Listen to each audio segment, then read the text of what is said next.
This is Ceren İskit, Research Coordinator for the Coalition for Women in Journalism, and I'm based in Turkey. Maria Ressa is one of the most intelligent journalists for me, and I guess across the world. Her bravery journalism is something that I admire a lot, especially here in Turkey as a journalist, as a woman journalist. I remind myself her courage maybe 1,000 times. We are living in a very unfair world now that we have to fight for our basic democratic rights. More than 30 years, Maria is laying the cornerstones of how to be a good journalist by showing the truth with her honesty, and she shows the injustice across the world. She proved us that press freedom is a precedent not only where she lives actually, but all over the world. The best proof of this, the Rappler she founded in 2012. In the Philippines, all around the world, she essentially signatured on many stories that are wanted to be covered up, and she examined the unheard. She basically showed us a really good quality journalism. Maria and her colleagues investigate many different stories on financial crimes, corruption, and suspicious connections between business people and some of the top politicians.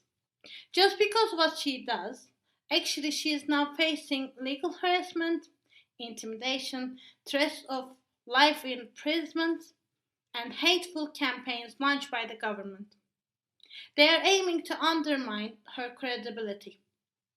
However, these pressures have never stopped her. As the coalition, we followed and documented the legal persecution actually Maria faced. She is now fighting on 10 arrest warrants, 10 criminal cases, including 3 cyber libel cases over the last 2 years. But what we found at the end actually, these intimidation policies never stopped her. Each time when we documented her cases actually, we admire her brave journalism even more.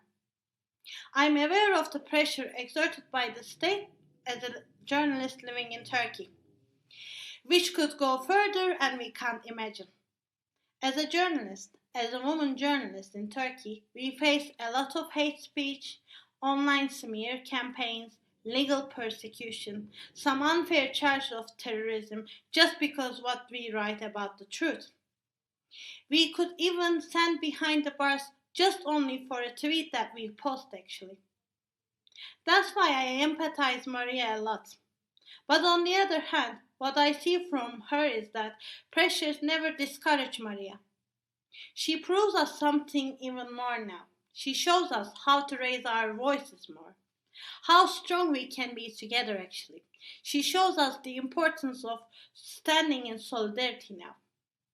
The pressure on the press freedom, these vicious attacks against journalists, students, right defenders, doctors, all professions actually, dealing reality are not a precedent of power, but rather the result of prevailing fear actually. We, as representatives of the truth, we will continue to defend our democratic rights and freedoms. Informing the public and bringing the truth to light is one of the fundamental duties of journalists. Cover up the facts and hiding the truth from Philippine people is a violation of human rights. Therefore, Maria and Rappler should continue to write the truth. Once again, I would like to tell journalism is not a crime, and I'm standing in solidarity with Maria and Rapplers. Hold the line.